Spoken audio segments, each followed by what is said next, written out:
right, my babies. We are going to finish this off. So much to look at, guys. I hope you're having a beautiful day, guys. Hope you're having a beautiful Tuesday. Yes, you know what happens on Tuesday. You know where Tyrone goes. Oh, my God. Anyway, yeah. Anyway, let's finish this document off. This is Supplement 3, of course, once again, Idaho State Police. We'll finish this off. We gotta move on. There's so much other things going on. Look at here, guys. We gotta finish off Molly, her interview. We really gotta start digging into those forensic documents, all 2,000 whatever of them. Yeah, there's just so much, guys. So much. God. Anyway, let's finish this. Let's finish off our prime here. And again, I'm gonna say this. One of the most important questions I have, and that was never asked of Dylan Mortensen, was, how much notice, Dylan, did you have for this party that you invited Kaylee back to get her back to that house? That question, guys, I've said this over and over and over again in multiple videos. If you're a police detective, you're going to want to ask that question of her. How much notice did you have, Dylan, for this party that you invited Kaylee back to the very weekend she gets unalived? How much notice did you have? Guys, it's going to give you a starting point here. I've said this in multiple videos. Police never asked Dylan this question. Of course, they didn't treat her like a suspect. So, but in a real investigation, those are the questions you're going to be asking. So tell me about this party. Tell me about the notice that you got. How long did you know, you had to go to go to this party that you needed a +1 for? Right? Was it just something that sprung up out of the blue and you had to scramble for somebody? No. Right? So anyway, guys, that question, I'm telling you, and I've said this in many videos, how much notice did Dylan Mortensen have for this party? 2 weeks, a month? It's gonna give you some plotting timeline. Plotting. How much time do I have to plot? Seriously, think about that. I cannot highlight that enough here. Anyway, let's carry on. Let's finish this off. Right. So this is Dylan, of course. This is interesting. Again, she's telling you exactly kind of what happened here. So Dylan told us, Idaho State Police, us, right, that she was confused about why her friends would have taken the offender would have taken the patio door out of the residence because of the drop-off from the patio. Dylan advised she remembered that cars do come by their residence a lot, and she said there was a black truck, not a white truck, a black truck, driving past Bethany Funk's window, the Hobbit. And she further said she was not absolutely certain it was a black truck. It could have been a white truck, in fact. Could have been any color. Dylan not certain, and then she's certain. She's uncertain, and she's certain. She's dreaming, and then she's awake. She's psychotic, but then she's lucid. Fuck you. But there was a vehicle that went by their residence, and she could see the taillight. But she did not remember if the headlights were on. But what drew her attention to it was the red lights on the back of the truck. Not a white Hyundai sedan. A truck. And when asked if she meant the brake lights, she said, yeah, it was a brake light. Yeah. When asked what occurred after she went into the Hobbit's bedroom, this also, again, my favorite document. Well, it's top three. Top three. She went when asked what occurred after she went into Bethany Funk's bedroom. She said they eventually fell asleep because they were tired of cleaning up. And when she awoke, she was lying next to Bethany in Bethany's bed. So they're sleeping together, guys. Isn't that weird that everybody sleeps together? Like Maddie and Kaylee supposedly were found in bed together and all this shit, that's a complete fucking lie. Maddie and Kaylee were never intending on going to bed that night together. That's an absolute fucking lie. Fucking lie. Kaylee had her own bedroom. She had her own space. It was a much bigger room than Maddie's. And also, Kaylee had her dog in that room with her. Kaylee had no intention of sleeping in Maddie's bedroom. Fuck you, Moscow police, and fuck you, Idaho State Police. That is ludicrous. Anyway, but here we find Miss Dillon and the Hobbit. They're sleeping together in the same bed. Weird, right? True love, baby. True love. Dillon advised a friend of theirs, oh God, which one? Blank. And Blank's mother are planning a memorial event. And that has helped her emotionally. The same memorial event that she didn't show up at.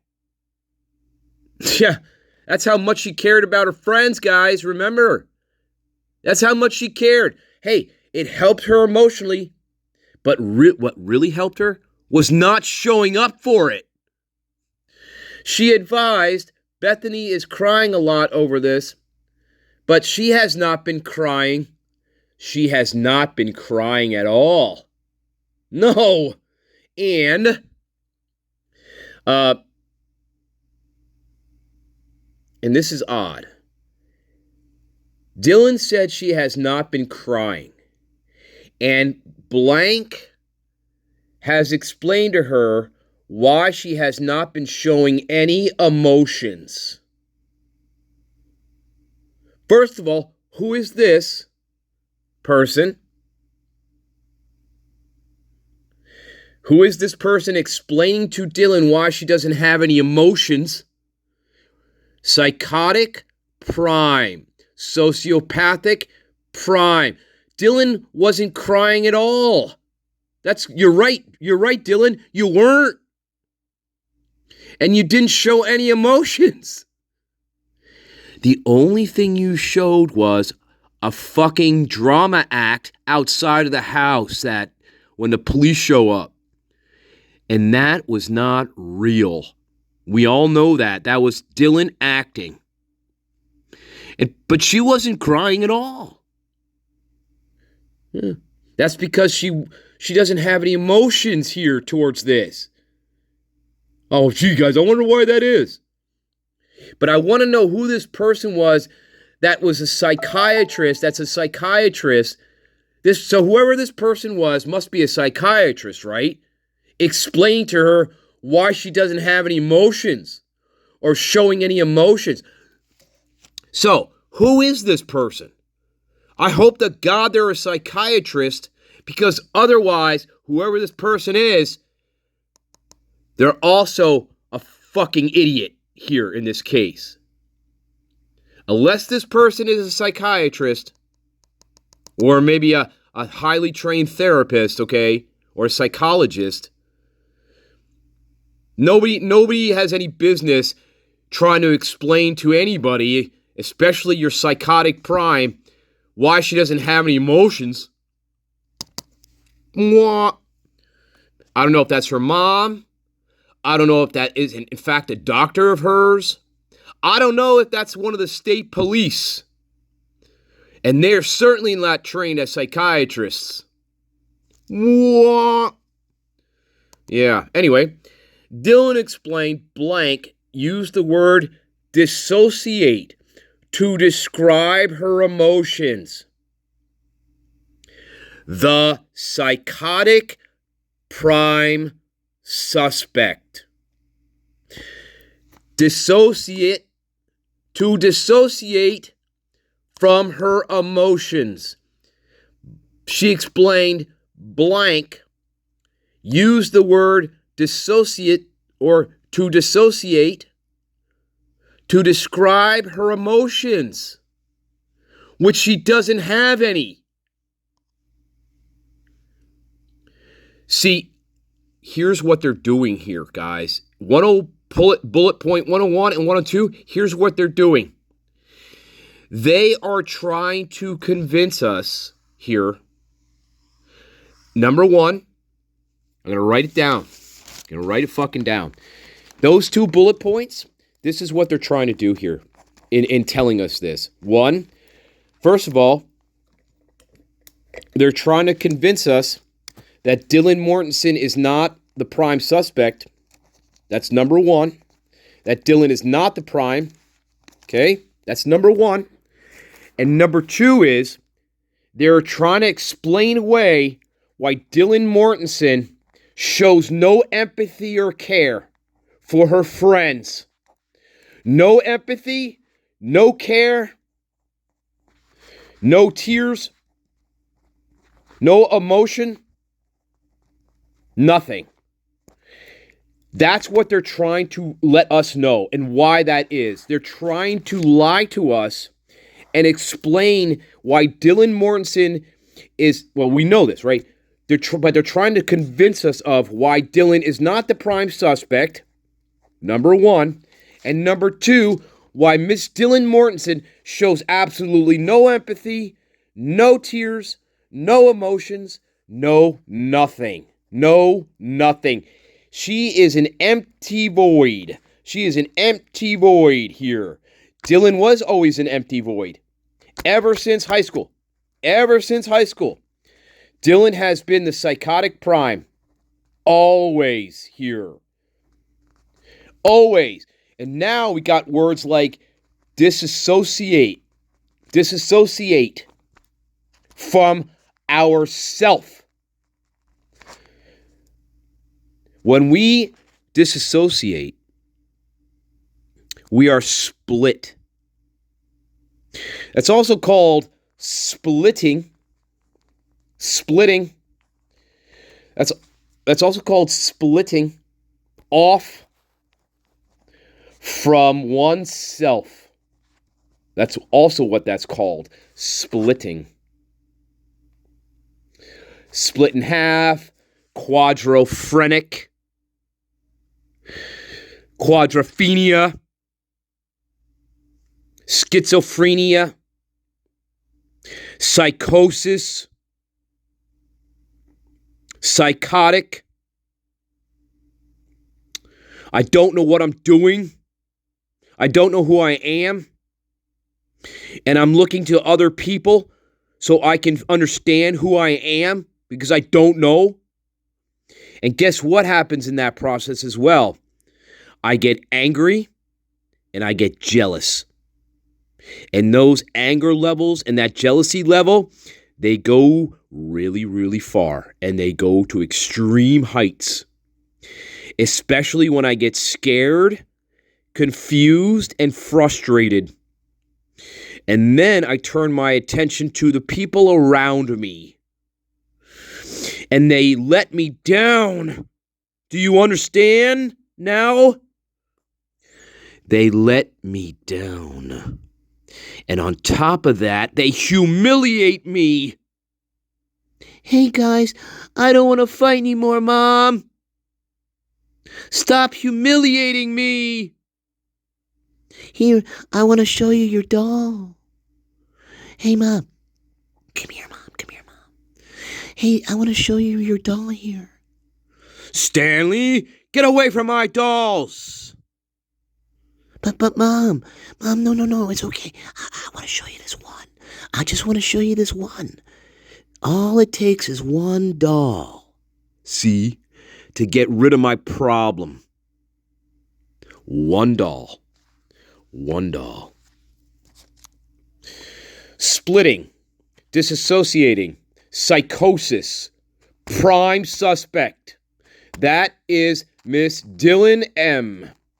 Hands down, for sure, 100 fucking percent. And I have to say this in my humble opinion.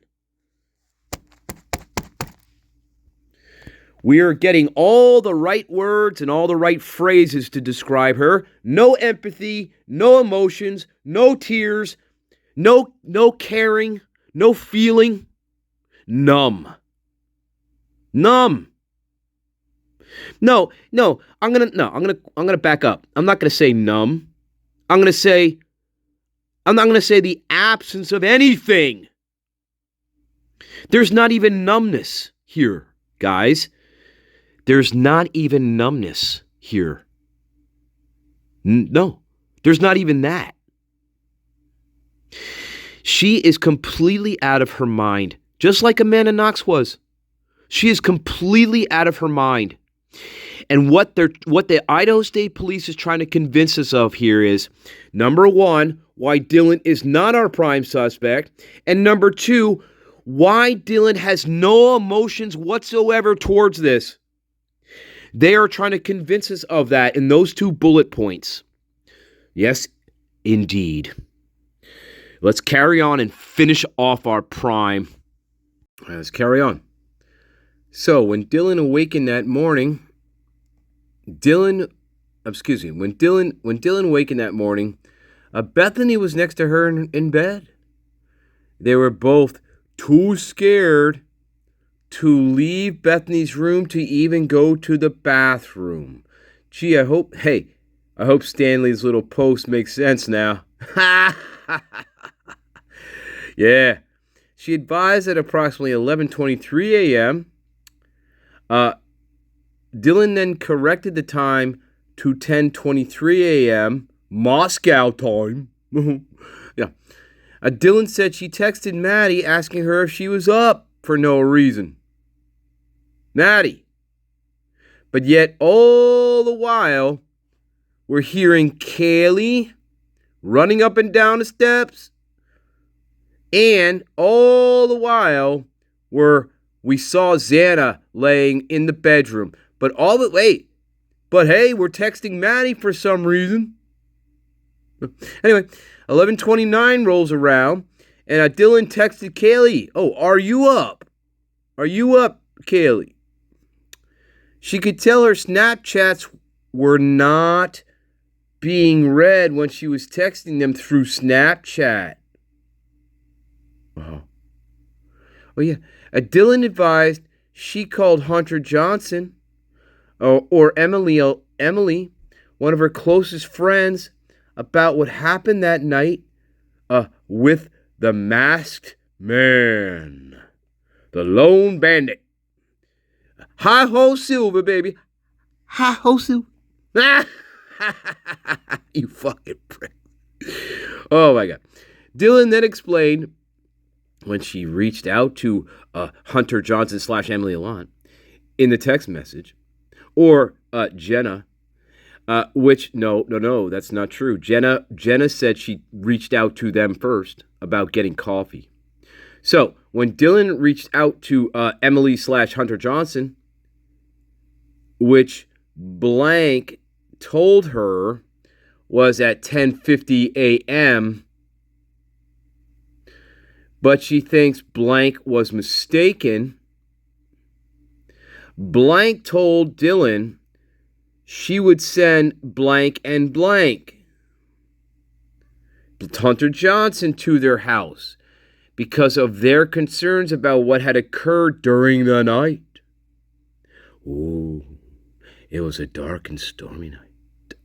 Yeah, when Hunter Johnson got there, which she described was before noon because they're still letting her have her phone, she is not certain if he came in through an unlocked front door or had to use the code to the front door to get inside the house. And when he got into the house, he asked about the location of a knife. And she directed him to the knife. Remember, I was confused I got confused about all this scenario. That's because Hunter Johnson confused us.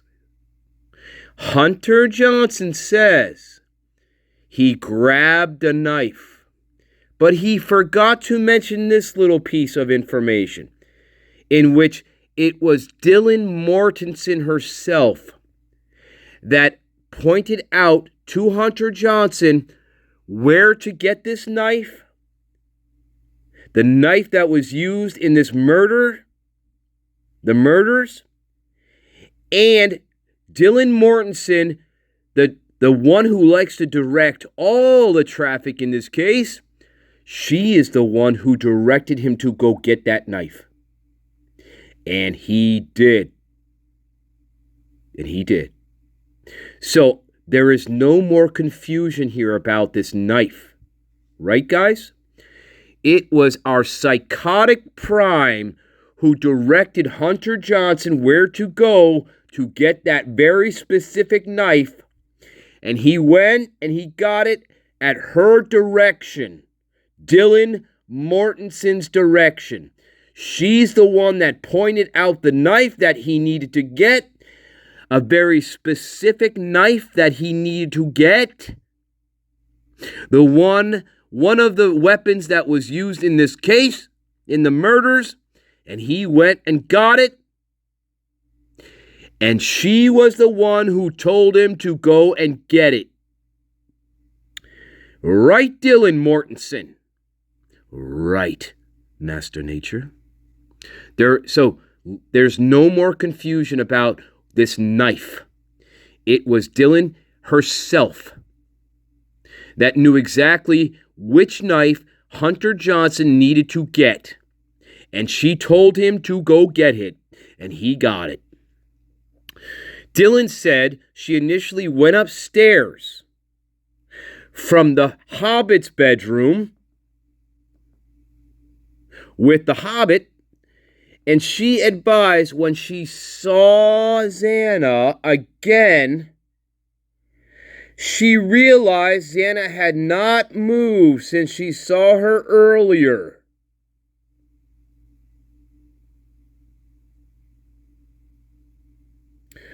Guys, I'm sorry, guys. Guys, I'm sorry. My mind. Guys, I'm sorry. Hang on, guys. Excuse me. Guys, hang on. I'm having a real. Wait, I think I'm having some confusion here, guys. Hang on, guys. I gotta pause it for a second. I gotta pause it. Hey, guys, I'm really confused right now. Guys, hang on, guys.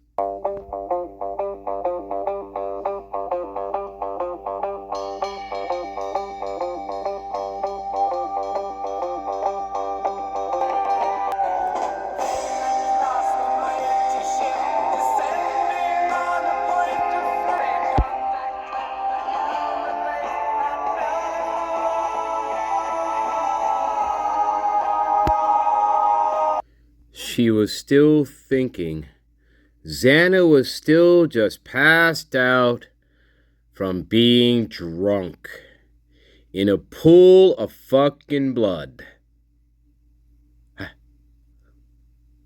Yeah, Hunter Johnson then sent Dylan downstairs after their work was completed.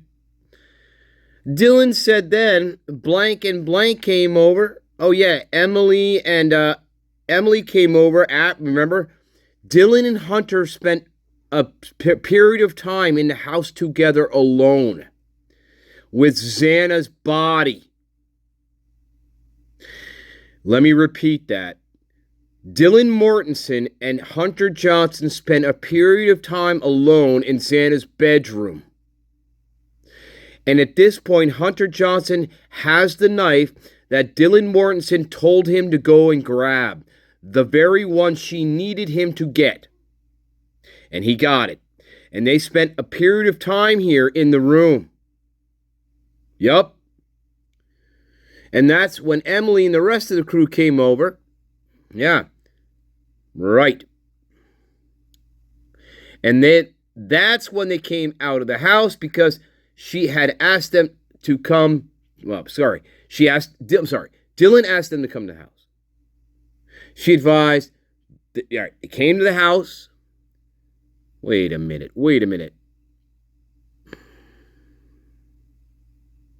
Right. Okay. Dylan then advised Hunter then came downstairs, and she could tell by his face he had seen something. And he told them to call 911. Right? Bethany was the one to call 911. And, oh God. And Dylan at one point said she was on the phone with the police dispatch. And the dispatcher was asking her about a defibrillator. Huh? They told dispatch there were people unconscious. No, and no. Dylan lies here. They told the dispatch that they thought one of their roommates was passed out and not waking up. There is no plural here. It was a person, not people. Lie. And Dylan denied seeing Xana or any of the other victims' bodies. Let's read that again. Dylan denied seeing Xana or any other victims' bodies. We're talking to Dylan, right? Not Bethany. Bethany is not being interviewed here. This is Dylan being interviewed. So, Dylan denied seeing Xana or any of the other victims' bodies. That's how I'm reading this. However,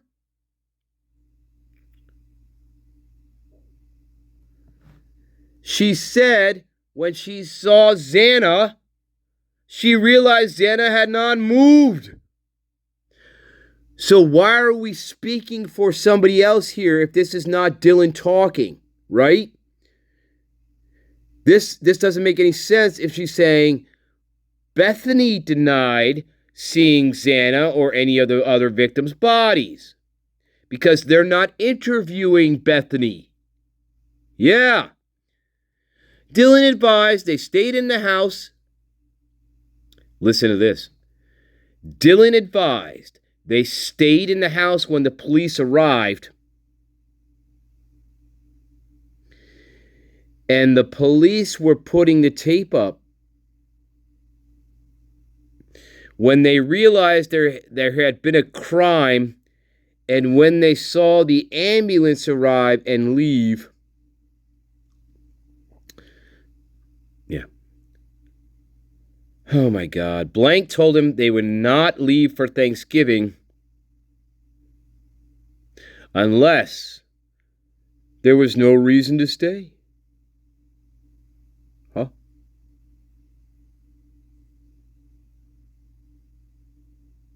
Now let's read this again. Blank told them they would not leave, that they're not going to leave unless there was no reason to stay.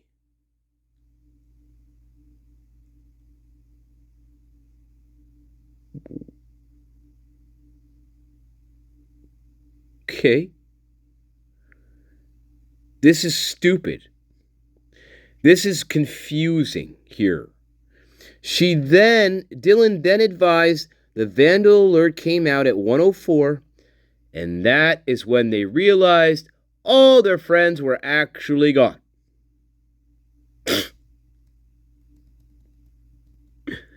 Dylan advised they had all realized there had actually been a murder committed in their residence. Gee, you think, Dylan? What gave it away? Dylan, what gave it away? Oh, yeah, she said Kaylee had a balcony, and she remembered looking at the pictures in the news. And Kaylee's curtains were all messed up. From her fucking around up there, ducking up and down on the window, and playing stupid little psychotic games up there with Molly, our DoorDasher. She thought the distance of the balcony to the ground may have been too much and brought too much attention if that is how the suspects made entry into the house through Kaylee's bedroom. Gee, Dylan, boy, you speculate a lot here in this case, don't you? Again, what is she doing? She's telling us how this happened. When we asked Dylan if she checked the house for anyone else when she initially came home for the night with her friend, and she was asked if she had to unlock the front door, she said she believes she had to unlock the front door to get into the house. She advised when she first got home, she remembered the sliding glass door was closed, but she did not know if it was locked. She advised when she first got home, she went to Kaylee's bedroom to let Murphy out of Kaylee's room.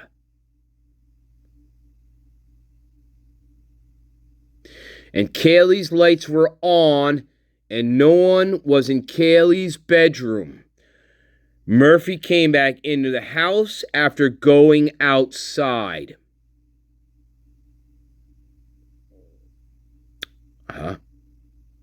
So then we're taking him back outside of the house again. What? An hour later? He just was outside. So now we're taking him back outside when Maddie comes home and Kaylee comes home. Now we take him back outside, and it's Maddie and Bethany who are outside now with Murphy. And then Bethany, being the cold hobbit that she is, she couldn't stand it and went back inside after being outside for 10 seconds, leaving Maddie all by her lonesome with Murphy. Right.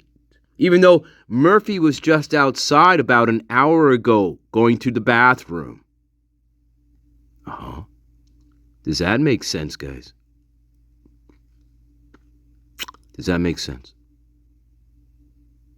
Now I'm starting to think this whole scenario with Maddie coming down to the Hobbit's room to ask where the dog was, now I'm starting to think that's not even real.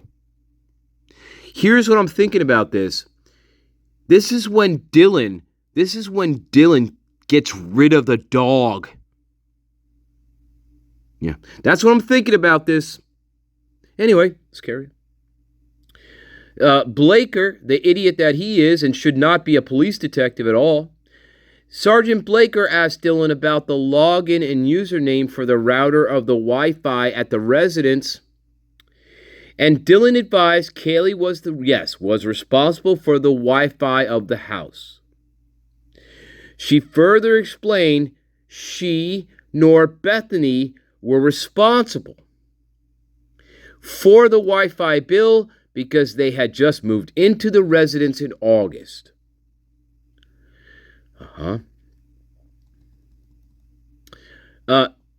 Blank had some follow-up questions for Dylan outside of the interview, so we have no idea what these questions were about because they weren't recorded and they were off the record. See?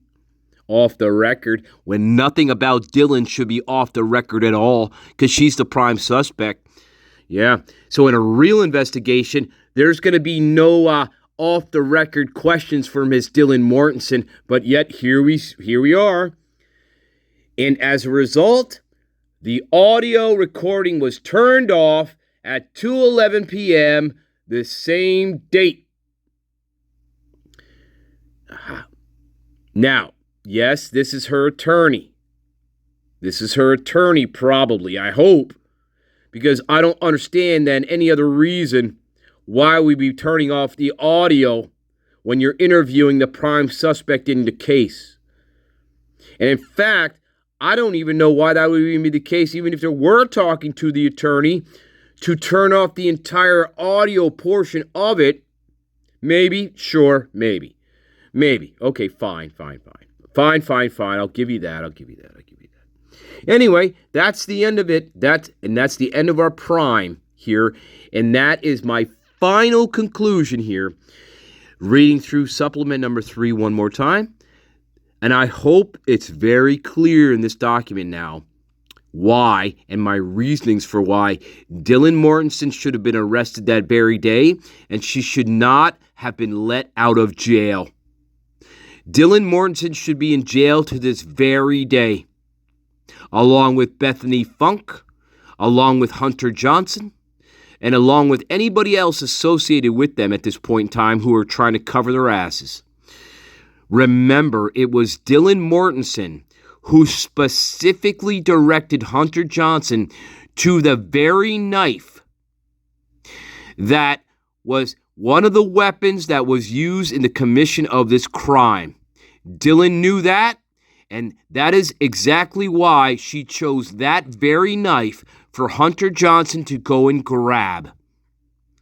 To confuse things here. And he grabbed it. And there was a period of time when Dylan and Hunter Johnson were alone in that house together before police arrived, and both of them were in Xana's bedroom because Dylan was looking at Xana in her bedroom. They were both in the bedroom. I love you all, my peoples, my garden, my loves. That finishes off our fucking prime. And yes, Dylan Mortensen, you should be in jail to this very day. You should not have a GoFundMe. No, you should not have been going home for Thanksgiving along with you and the Hobbit. Dylan Mortensen, you should be in jail to this very day. Right now, as I speak, you should be behind bars. Along with your associate friends like Hunter Johnson and all the rest of them. Love you all, my garden. We're going to pick it up later, and we're going to switch back. We're going to finish off Molly.